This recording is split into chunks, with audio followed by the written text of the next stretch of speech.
அஞ்சிலே ஒன்று பெற்றான் அஞ்சிலே ஒன்றைத் தாவி அஞ்சிலே ஒன்றாக ஆரியர்க்காக ஏகி அஞ்சிலே ஒன்று பெற்ற அணங்கை கண்ட அயலார் ஊரில் அஞ்சிலே ஒன்றை வைத்தான் அவன் நம்மை அழைத்து காப்பான்.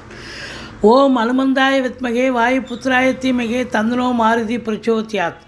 உலகெங்கிலும் வாழ்ந்து கொண்டிருக்கும் டிவி நேயர்களுக்கு டாக்டர் சைதை ராஜாவின் அன்பான வணக்கங்கள். நாம் இப்பொழுது இந்த எபிசோடில் குரு வக்ரமாகிறார் 120 நாள். இந்த குரு வக்ரமாவதால் 12 ராசிகளுக்கும் எப்பேற்பட்ட பலனை வழங்கப் போகிறது என்பதை ஒவ்வொரு ராசியாக பார்க்கலாம் வாங்க. குணமிகு வியாழ குரு பகவானே மனமுடன் வாழ மகிழுடன் அருள்வாய். பிரகஸ்பதி வியாழ பரதகுரு நேசா கிரக தோஷமின்றி கடாட்சித்தில் அருள்வாய்.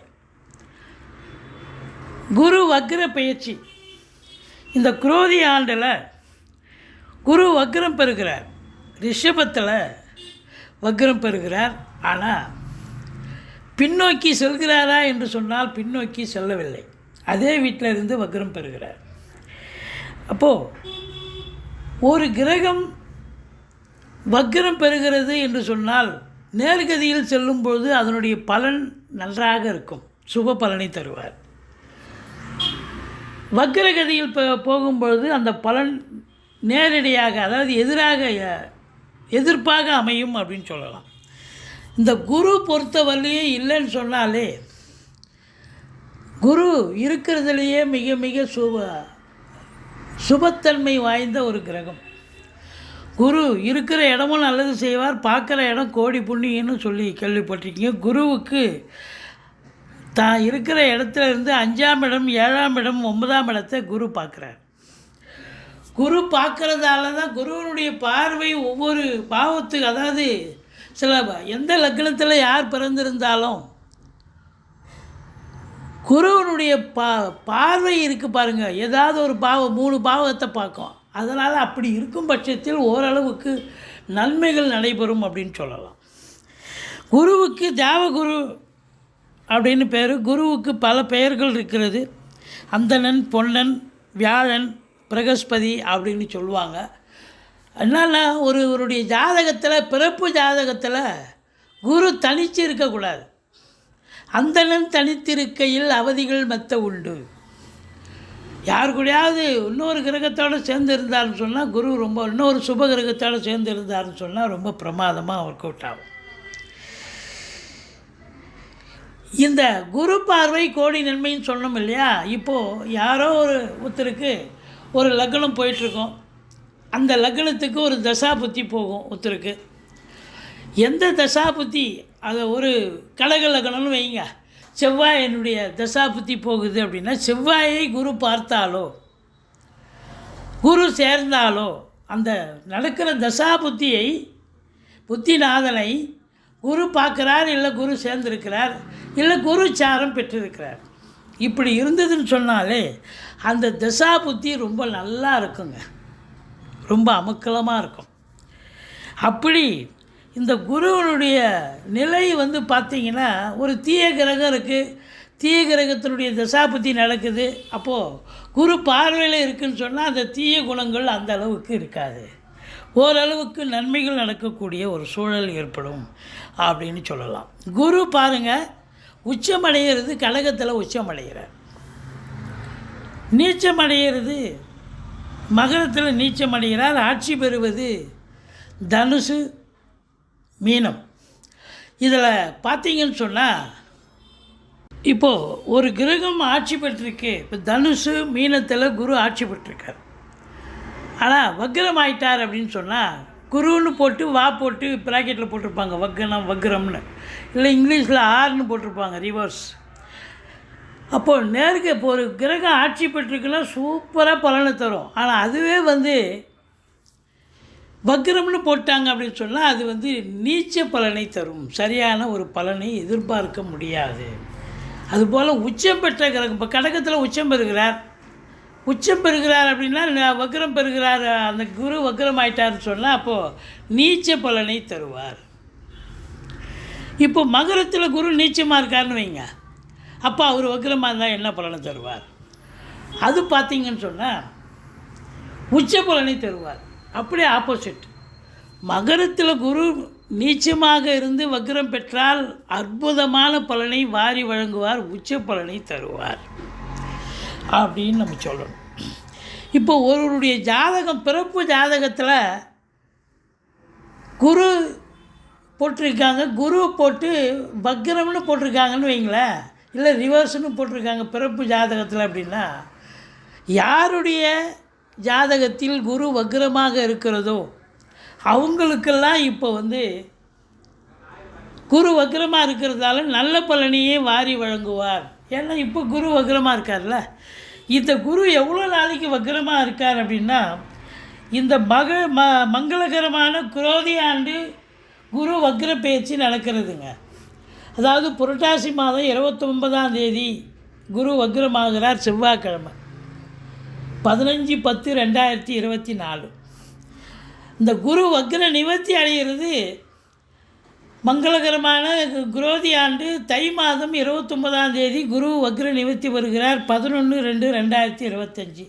சுமார் 120 நாள் குரு வக்ரமாகிறார். 120 நாளுங்கிறது 4 3 12 கிட்டத்தட்ட 4 மாதம் ஆகிப்போகுது. இந்த 4 மாத காலமும் யாருக்கெல்லாம் குரு நன்மை செஞ்சாரோ அவங்களுக்கெல்லாம் தீமை பண்ணுவார், தீமை பண்ணிகிட்டு இருந்த குரு நல்லது செய்வார் அப்படின்னு எடுத்துக்கலாம். அதாவது குரு வக்ரம் என்று சொன்னால் முன்மீட்டு பலனை தருவார். அந்த குரு மேஷத்துக்கு வரணும்னு அவசியம் இல்லைங்க, அங்கிருந்து வக்ரமாக இருந்தாலும் அது வக்ரம்தான். அப்போது இந்த குரு பகவான் பொறுத்தவரையிலையும் வக்ரமாக இருக்கிற காலங்கள் இந்த 120 நாள் 15/10/2024 11/2/2025 வரைக்கும் சுமார் 120 நாள். யாருக்கெல்லாம் பிறப்பு ஜாதகத்தில் பர்த் சார்ட்டில் குரு வக்ரமாக இருக்கோ அவங்களுக்கெல்லாம் யோகமான நாள் எடுத்துக்கலாம். நீங்கள் எந்த லக்னமாக இருங்க, எந்த ராசியாக இருங்க, குரு வக்ரமாக இருக்கா கண்டிப்பாக உங்களுக்கு யோகமாக அமையும். இந்த 120 நாளில் எதுலாம் நடக்காதுன்னு நினைக்கிறீங்களோ அதெல்லாம் நடக்கும், நடந்து முடிந்து விடும், சக்ஸஸாக நடக்கும் அப்படின்னு எடுத்துக்கலாம். இப்போது இந்த குரு பகவானுடைய வக்ர ஆகுது இல்லையா, ஒவ்வொரு ராசிக்கும் எப்பேற்பட்ட பலனை வழங்கப் போகிறது 12 ராசிக்கும் அப்படின்னு பார்க்கலாம் வாங்க. மீன ராசி கால புருஷனுக்கு 12வது ராசி. குரு பகவான் ஆட்சி பெறும் வீடு.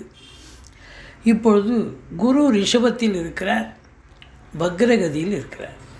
120 நாள் இந்த குரு பகவான் மீன ராசிக்கு இந்த வக்ரம் பெறுவதால் நல்ல பலனை தருமா, கெடு பலனை தருமா? பூரட்டாதி 4ஆம் பாதம், உத்திரட்டாதி, ரேவதி நட்சத்திரம் உள்ளடக்கியது இந்த மீனராசி. மீனராசி அன்பர்களுக்கு ஏற்கனவே ஒரு 7.5 போயிட்டுருக்கு, 7.5. அது முதல் சுற்று 19 வயசுக்குள்ளே இருக்கிறவங்களுக்கு கொஞ்சம் அதிகப்படியான பிரச்சனை, சரியாக படிக்க மாட்டாங்க, படித்தா மார்க் வராது அப்படிங்கிற ஒரு நிலை. 19 வயசுக்கு மேலே இருக்கிறவங்களுக்கு இதுதான் பாதை, இதுதான் வாழ்க்கை, இதுதான் பயணம்னு நல்லது பண்ணிட்டு போவார்.